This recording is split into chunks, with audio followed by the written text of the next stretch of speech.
big shout out to you for making it through the hectic holiday season.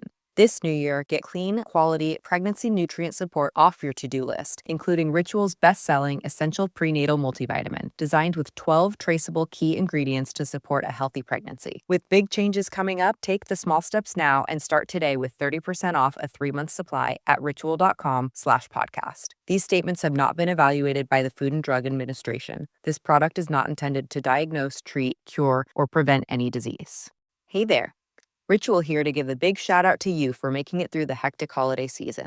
The magic of those family moments, that was you. And now there's new milestones to prep for in 2025. This new year, check clean, quality, pregnancy nutrient support off your to-do list with Ritual. We've done the research to create science-backed pregnancy support like our prenatal multivitamin, natal choline, and fertility support, all designed to be taken alongside each other. But don't just take our word for it. They're also third-party tested for microbes and heavy metals and Clean Label Project certified. So whether you're trying, thinking about trying, or already there, we don't have to tell you that prioritizing yourself can be the hardest part. That's why we're helping you get started today with 30% off a 3-month supply for a limited time at ritual.com/podcast. These statements have not been evaluated by the Food and Drug Administration. This product is not intended to diagnose, treat, cure, or prevent any disease. This is Mark Gunn Media. Hit it! Welcome to Gunshots Straight from the Hip. I'm your host, Mark Gunn. The views expressed on this program are those of the host and guests and not necessarily reflective of anyone or any entity associated with this broadcast. This episode brought to you by Before Your First Gig, an audiobook written by Steve Dustcircle and produced by Mark Gunn Media. If you're a beginning musician, this is a primer that you'll definitely want to hear. Tips and strategies for setting yourself up for live performances and paid gigs. Before Your First Gig by Steve Dustcircle. Available now on iTunes, Audible.com, and Amazon. Before Your First Gig by Steve Dustcircle. Produced by Mark Gunn Media.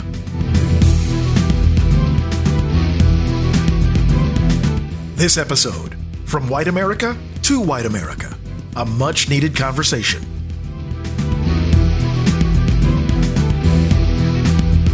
Quick disclaimer, this is going to offend some people and I'll be accused of speaking in generalities. I'm not. This episode is targeted to a very specific group of white people. Not all. Now, having said that, some of you will still get your knickers in a twist, as the British say, and I'll leave that for you to deal with. Now, if you're someone who'll listen to this in its entirety, please share this with your friends, family, or anyone you really think could benefit from hearing this. In all the years that we as black people have been trying to get this country to understand that the issue of race is still a big problem, despite incremental progress, we're pretty much where we've always been. Blacks are in a constant state of rage, and whites in a constant state of delusion and denial. And some whites continue to ask, why are we still talking about race? To me, what racism looks like is calling to see an apartment and turning on my phone voice and showing up at said apartment and getting excuses as to why it's no longer for rent. You know, every cop car that drives by me, my blood pressure rises. You know, there's an automatic, fear that grips me. It looks like being told generation after generation what it means to survive in a black body. When you look at movies and TV shows and whatever, you still have the choice black character or the choice brown character who's head snapping or whatever, that's still a caricature of what blackness is or isn't. You know, when you walk down the street, people are afraid of you, and you get so used to it sometimes that you even miss it because it's just so much a part of life. I don't know if I'm going to make it home, right?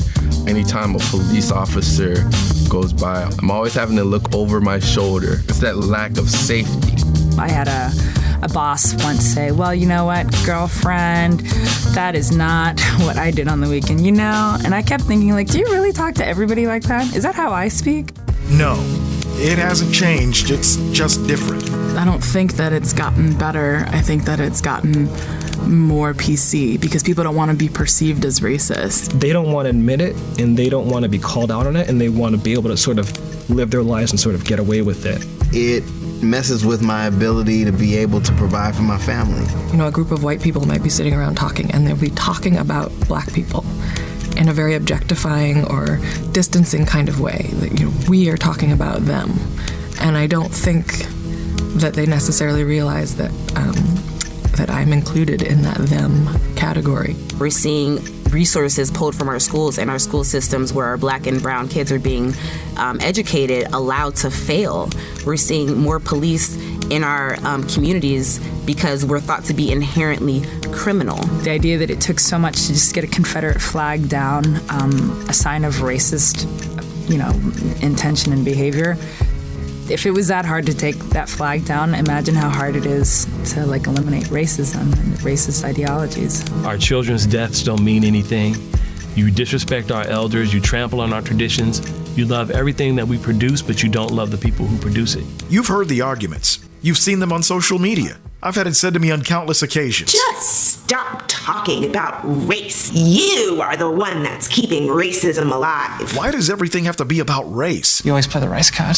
If you don't like it, go to another country. The idea that talking about race or racism is thus perpetuating the problem is absolutely ridiculous. You can't fix a problem without talking about it. And you're being racist just by talking about racism. All of them diversions from the actual discussion being held at the time. Meanwhile, we have to deal with the parking lot Patties, barbecue Beckys, and every other racist white person who has a problem with us shopping while black, driving while black, getting coffee while black, walking while black, hell, just being black while being black. White America has been raised to believe, frankly, that black lives matter less than white comfort.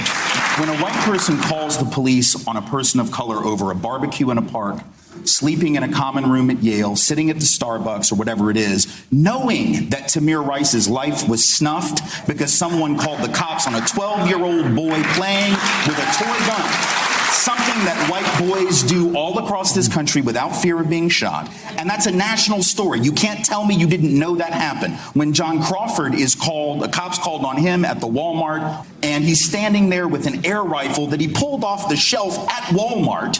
He's talking to his girlfriend or whatever, and the cops are called on him. They come, they shoot him. When you know that is what happens, what you are saying is, my discomfort with you right now is worth more than the potential that your life could be snuffed in 10 minutes. Until that stops, nothing is going to change. And what's more frustrating is that we capture it all on video. You're finally seeing what we've been telling you about for decades, and some of you still don't believe it. The first step for any racist is to deny that racism exists. Look, I get it. No one wants to be called a racist, even if they do engage in racist behavior, or, as we saw in the midterm elections, have no problem with electing racists to public office. Yeah, you may not be racist, but you're sure as hell racist adjacent. The fact that Donald Trump is president speaks volumes.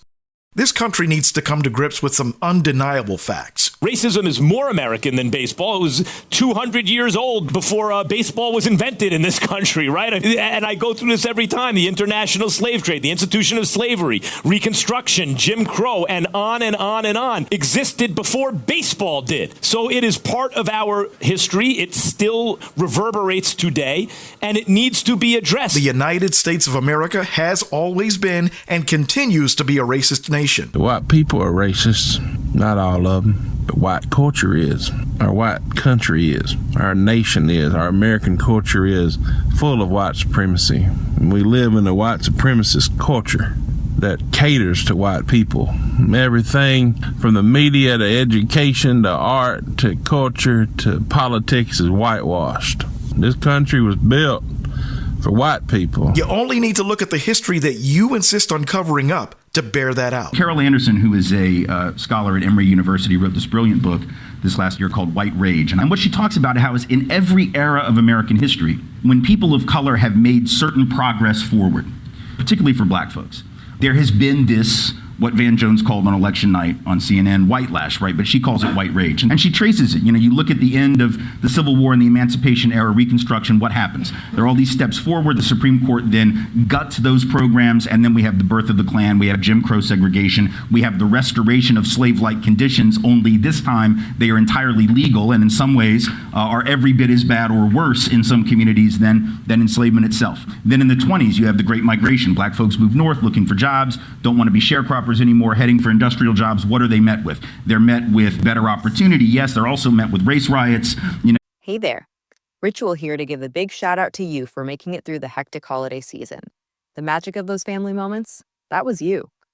And now there's new milestones to prep for in 2025. This new year, check clean, quality pregnancy nutrient support off your to-do list with Ritual. We've done the research to create science-backed pregnancy support like our prenatal multivitamin, natal choline, and fertility support, all designed to be taken alongside each other. But don't just take our word for it. They're also third-party tested for microbes and heavy metals and Clean Label Project certified.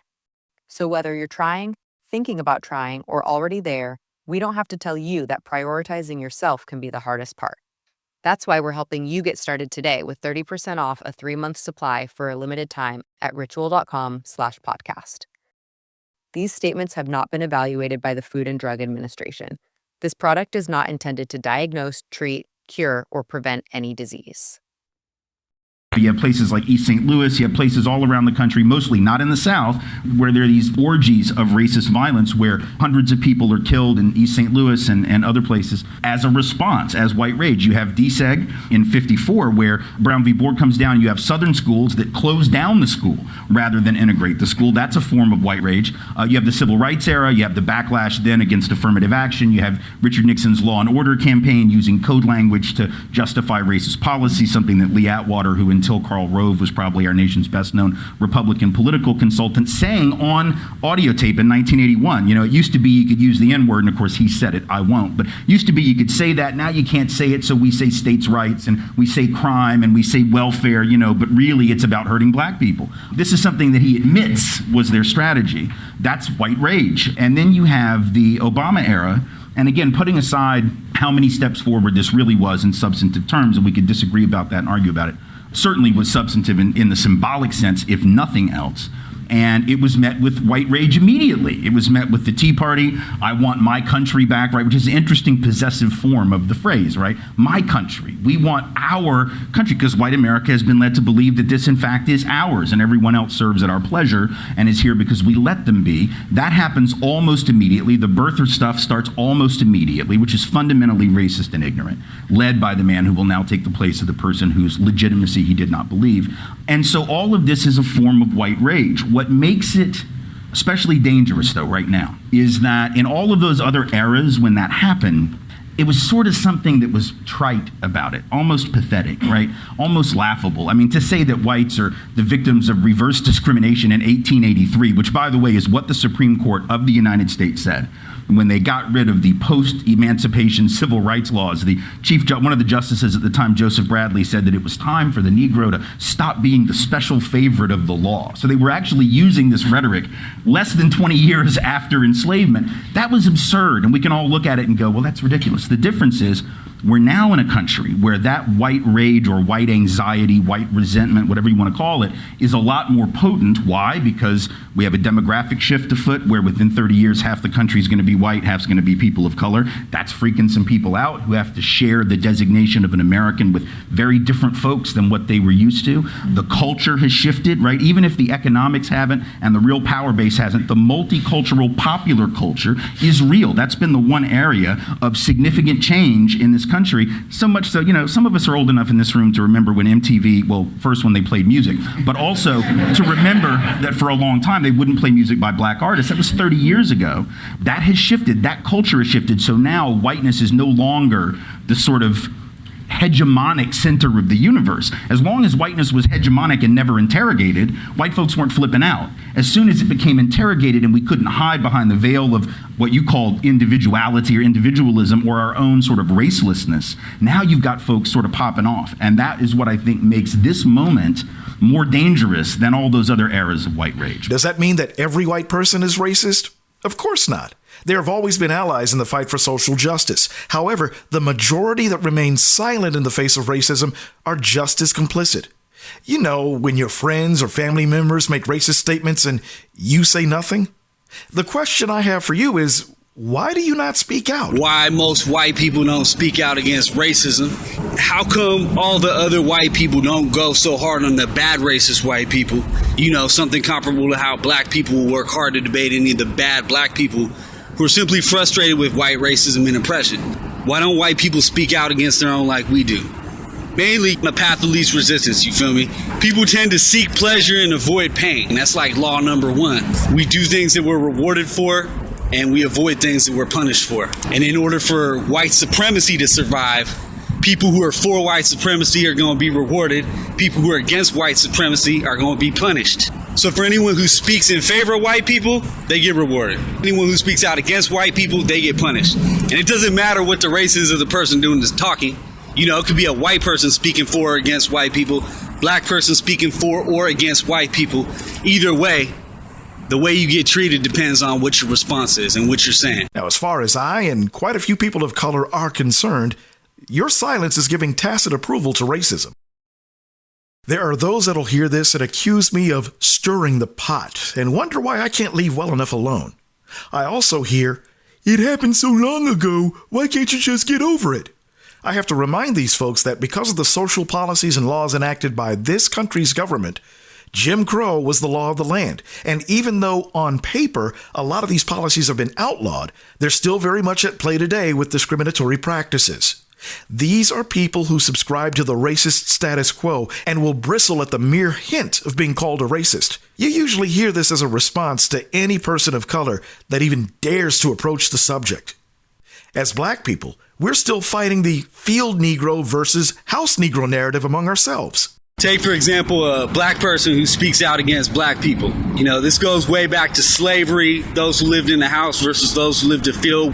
Nowadays, it's usually black conservatives who will point the finger at other black folks and say, okay, you're the problem. That's why we're in the condition we're in. They shift the blame from white supremacy to supposed black moral or cultural inferiority. And of course, white folks buy this because it supports some of their ingrained racist beliefs. He either justifies their racist beliefs that they already had, or he helps them maintain their illusion that racism is over and that there are no racially based limits to your success in this world, and therefore any failings you have on your part are based on your own failings, not a system of oppression. He might get called a sellout or an Uncle Tom by other black people, but that doesn't really matter because they don't hold the power. You know, they're not the ones who can actually hold him accountable. It's usually going to be a white person who's signing his paycheck at the end of the day. It's a white person who decides whether he gets promoted or not, whether he even has a job or not, 9 times out of 10. A lot of these dudes even have careers just speaking out against other black folks because white people will pull them out. Whenever something happens, they want to blame on white people, well, pull out the black conservatives. And the way I figure it, for as long as we've been trying to have this conversation, since you're simply not listening to me or any other person of color, not really, except for those house Negroes that we just told you about that make you feel comfortable, what I've decided to do was bring in some voices of other white people in hopes that some of you will finally get it. Seems like the truth is easier to take when it comes from one of your own. Here's part of the problem. Dear racist white people, oh my God, you've done it again. You know, I told myself that this stuff couldn't get any worse, but boy, was I wrong. It's tragic enough that Bo was shot in his own home doing absolutely nothing wrong. But rewind a couple weeks ago, we had Jamel Robertson killed. He was a security guard doing his job at a nightclub in Chicago. He held down someone who was shooting inside the club. When cops got there, they shot Jamel, a hero, and took his life. And on today, while people are celebrating the life of Jamel Roberson, we're talking about another shooting at the hands of a police officer. A young male named EJ in Hoover, Alabama, was at a mall. He had just returned home to celebrate Thanksgiving with his family. He's enlisted in the Army. Also the son of a police officer. There was an altercation at that mall, and somehow things were said that EJ was the shooter. See, there was a 12-year-old girl shot. There was an 18-year-old male shot. And EJ lost his life because, you know, he was the shooter. But 24 hours later, we found out that wasn't true at all. EJ never fired his weapon. EJ was an enlisted, legal gun-carrying citizen of the United States. And it seems that when you're a white male in America and you do that, it's a CCW. It's legal. But when you're a black male, they label it brandishing a weapon. And I keep seeing the same ignorant comment on every post that I go to. Black people, stop making everything about race. But don't you people see that this is, in fact, about race? Hey there. Ritual here to give a big shout out to you for making it through the hectic holiday season. The magic of those family moments, that was you. And now there's new milestones to prep for in 2025. This new year, check clean, quality, pregnancy nutrient support off your to-do list with Ritual. We've done the research to create science-backed pregnancy support like our prenatal multivitamin, natal choline, and fertility support, all designed to be taken alongside each other. But don't just take our word for it. They're also third-party tested for microbes and heavy metals and Clean Label Project certified. So whether you're trying, thinking about trying, or already there, we don't have to tell you that prioritizing yourself can be the hardest part. That's why we're helping you get started today with 30% off a 3-month supply for a limited time at ritual.com/podcast. These statements have not been evaluated by the Food and Drug Administration. This product is not intended to diagnose, treat, cure, or prevent any disease. It's about equality. It's about the fact that the media will spin things in any direction while black people are helplessly trying to get the truth out because people like you ignore it and run with what you see because it's on your television. Understand that everyone that says they're for you aren't always for you, or maybe they are for you, and that's what makes you comfortable. They're good for you, but not everyone. But the America I live in, we got to be good for each other, not just some. I'll continue to use my voice and speak out until that changes. And also go take a look at the continuous posts from several media outlets of the man who recently murdered his wife, who was pregnant, and their children. They're using a family photo of this white guy with his family that he murdered. How morbid is that? But when a black male is killed, they find anything to demonize them with, use the worst photo that they can find. Meanwhile, this man was enlisted in the military, but you don't see that photo anywhere. Wake up, man. This shit is tiring. Some of you will hear this and say, well, he's suffering from white guilt, or it's not as bad as it used to be, or it's just a little racism. Just a little racism? That's like being a little pregnant. It's either racist or it's not. Trying to quantify the amount of racism in this country is another means of you not having to deal with it and telling us that it's just something that we've got to put up with. Now, don't get me wrong. As individuals, people have come a long way with interpersonal relationships, and that's a small sign of progress, but it's not enough. Not nearly enough. It's the systemic and institutional racism that needs to be dealt with. It's the policies that keep whites at an unfair and, frankly, unearned advantage for the last 399 years. Wealth disparity's got nothing to do with merit, talent, intelligence, hard work, or investment strategies. It has to do with the fact that some folks had a head start. And that head start doesn't go away just because you pass the Civil Rights Act, Voting Rights Act, Fair Housing Act. In fact, let's understand the real basis of that head start. The government of the United States stepped in and created wealth for white folks. And this thing goes back an awful long ways. Actually goes back to the colonies in the 1630s and 1640s. The Headright program was a program that allowed male heads of household from England who came to the United States to claim 50 acres of land and the tools with which to work it for nothing, just for making the trip. Now you see, you give out 50 acres of land and some tools to black people, and we call that a handout. We call that welfare. We might even call that reparations. You give out 50 acres of land and some tools to white folks, we call it nation building. See how that works? Fast forward to the 1860s.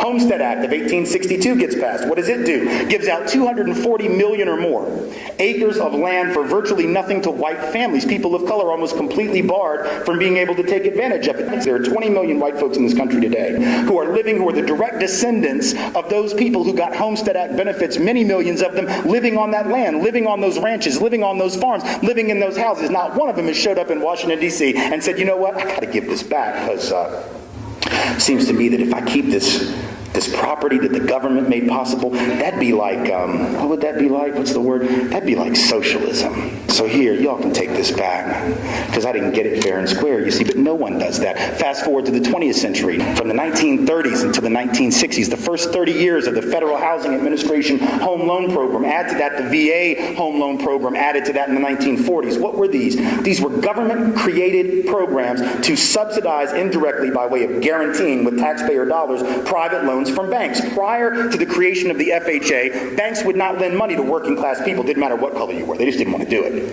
because the risk was too great. So even if you were white, didn't matter. If you didn't have enough to pay like half the down payment up front and you could pay it off in 10 years, you weren't getting a mortgage. That was the way it was.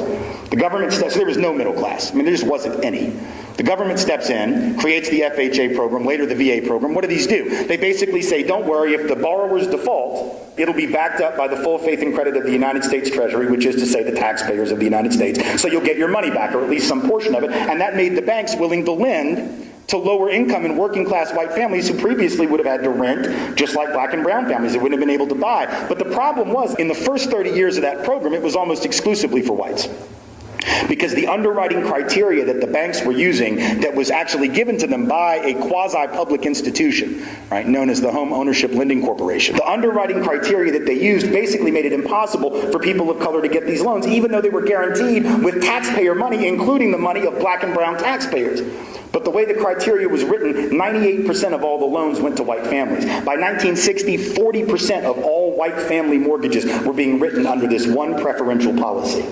Government policy, $120 billion worth of housing equity loaned from the early 1940s, late 30s until the early 1960s, at a time when people of color couldn't get in on that. $120 billion head start. And again, if you do that for people of color, that's affirmative action, that's racial preference, that's welfare, that's a handout. You do it for white folks, it's good macroeconomic policy.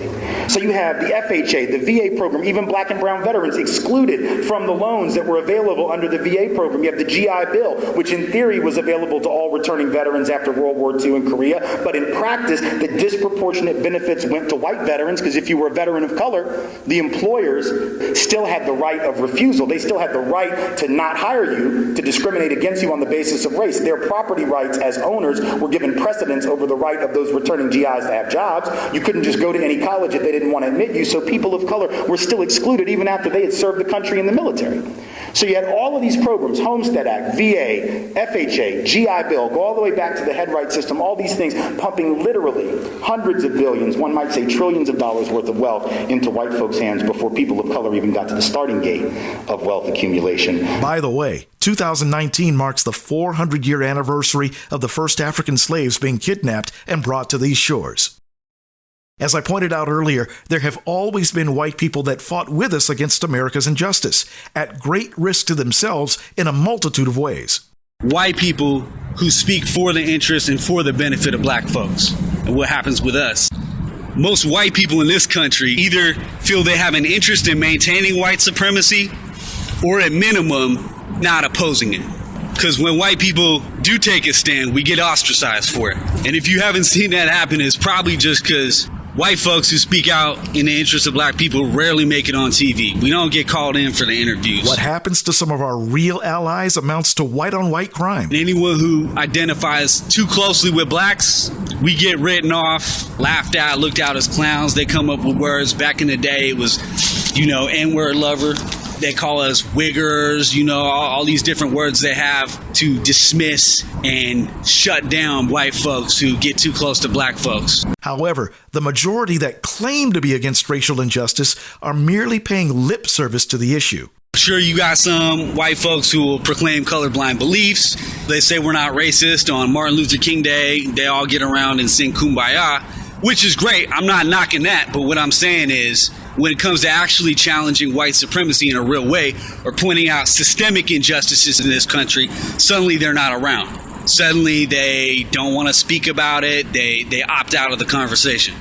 Most white folks. Or when they do go hard, they go hard on historical injustices. They go hard on slavery They go hard on Jim Crow, segregation, but they don't go hard on current systemic injustice. Only time they speak out against what's happening right now is when they're going against extremists. The KKK, neo-Nazi, skinheads, they'll throw them under the bus. But all these people who subconsciously support white supremacy without even realizing it, they're left untouched. They always come to the defense, making excuses for them.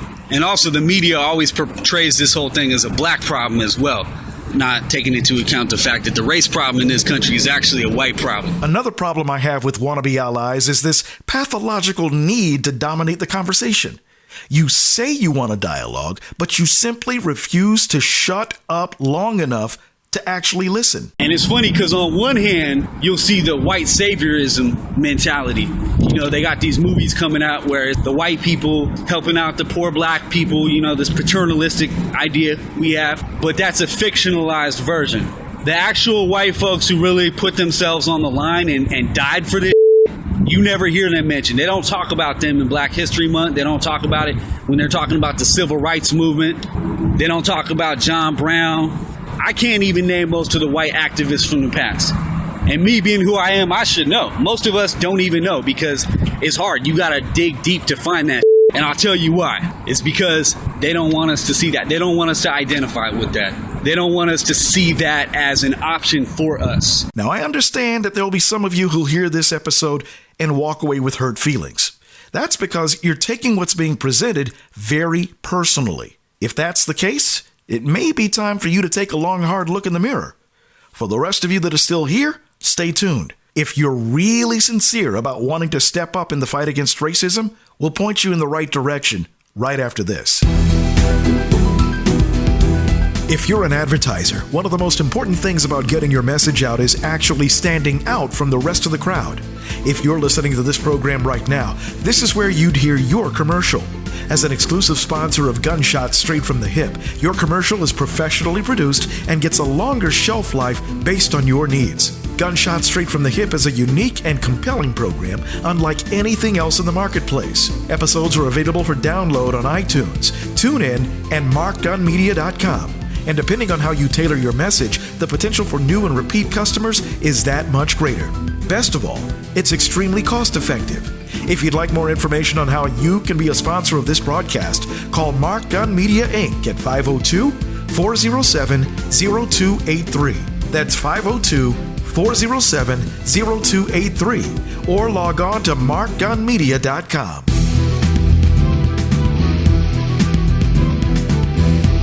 For downloads of this and past episodes and information about all the multimedia services we offer, log on to our website at www.markgunmedia.com. That's markgunmedia.com.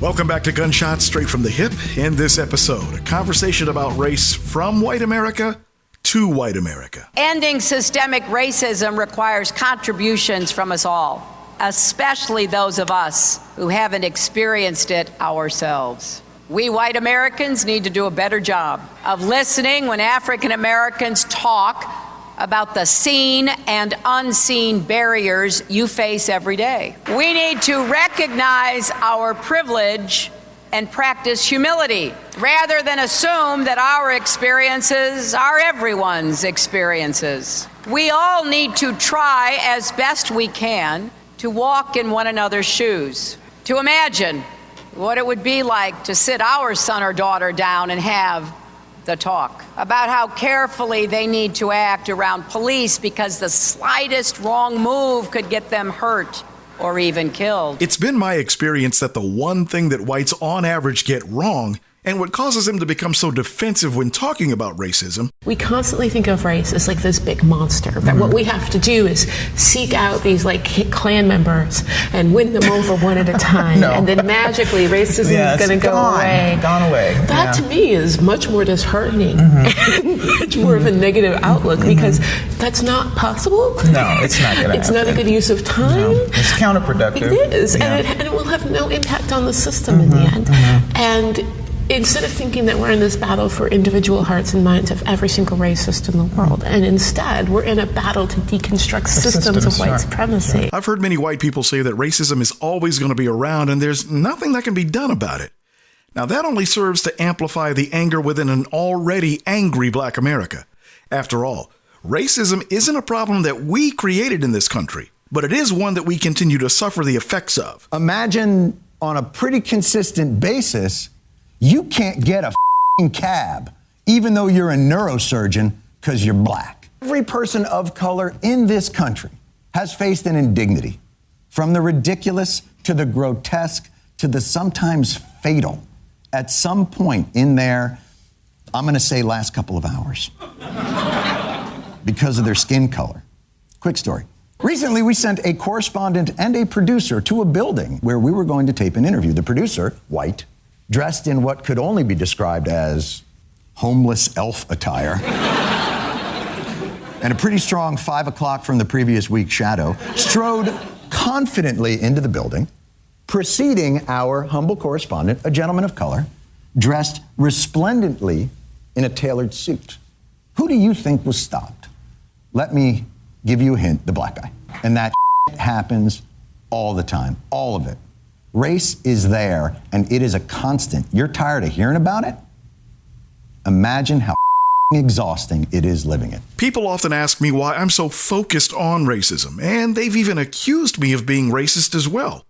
Another diversionary tactic by those that simply don't want to deal with the problem. I want every white person in this room who would be happy to be treated as this society in general treats our black citizens. If you, as a white person, would be happy to receive the same treatment that our black citizens do in this society, please stand. You didn't understand the directions.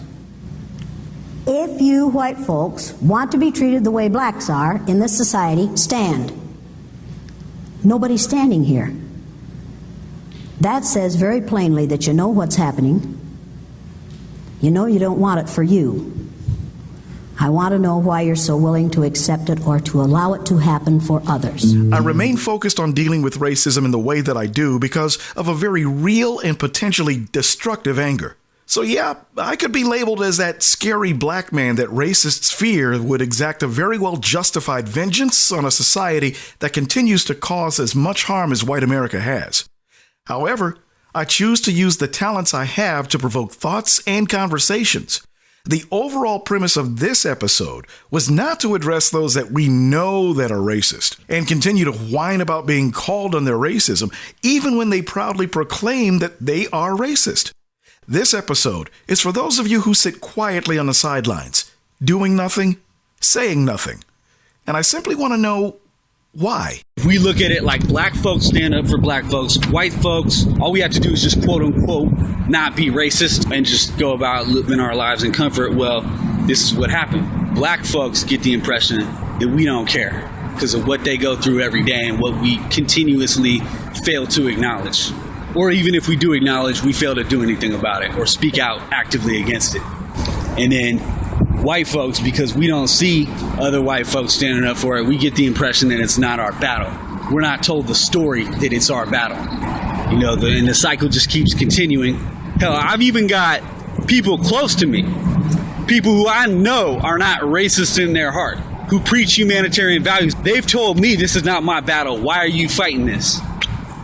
People I know and love. And when otherwise well-meaning white folks tell me that this isn't my fight, I ask you a question. Why the f*** isn't it yours? You've been listening to Gunshots Straight from the Hip. The views expressed are those of the host and guests and not reflective of any business entity or anyone associated with this broadcast. If you have any comments or want more information on how to be a sponsor, log on to our website at markgunmedia.com or call us at 502-407-0283. That's 502-407-0283. Thank you for listening. Mark Gun Media. No hype, no hoopla, just damn good work.